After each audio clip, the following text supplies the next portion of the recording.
sister-in-law, I would say that with particular emphasis, because Laura Trump has told me more about this amazing state than I think just about anywhere. I may know more about North Carolina than I do about New York, and I've lived there most of my life. So I love you all. It's great to be here.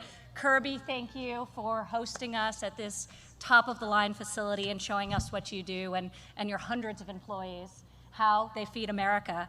To Baptists on the Mission and all of the incredible volunteers who join us here today, including Executive Director Richard Brunson, thank you so much. So Richard and I, and many of you volunteers, have actually met one time before in the wake of Hurricane Florence. I came here to North Carolina and I got to see firsthand the unbelievable work being done to take care of people in a time of need, which is not dissimilar to what this program was designed and intends to do and has been doing. The president mentioned the enormous success, 70 million boxes of fresh produce, milk, dairy, delivered from our local family farms to those who are vulnerable across the country, while at the exact same time saving countless jobs in terms of the distribution network, the distributors, like this great facility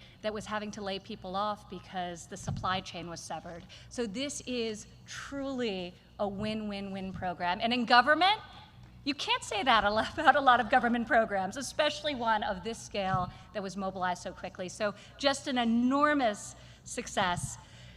I was recently in Pittsburgh, and I was talking with a gentleman at the Church of God in Christ, and he's a distributor. His name was Zach, and he was sharing with me the fact that to his business, this program was a miracle, because as I said, it works for everyone. He had saved his whole payroll because he got one of the grants for Farmers to Family Food Box. Incorporating American farmers and ranchers, empowering our workforce, and serving families in need is about as good as it gets. This is a historic investment. USDA has never done anything like this. So this is a brand new program. And with this $1 billion addition, we're gonna keep it going. And we're gonna keep feeding those in need until this pandemic passes. And one of the amazing things, and there are a lot of faith-based organizations who are involved in this program and in the distribution, and I visited one in Washington, D.C.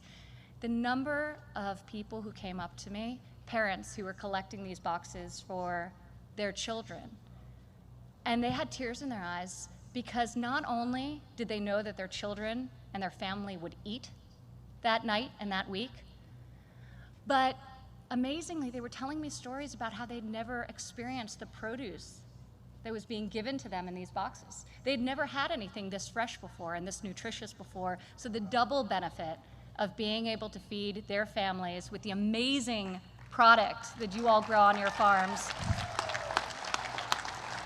It was extraordinary. It was extraordinary.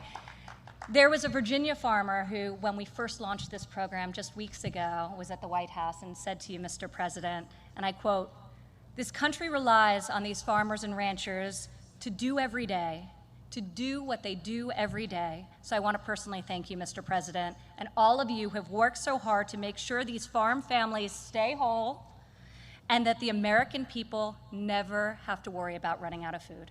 That's what this program does. Thank you all.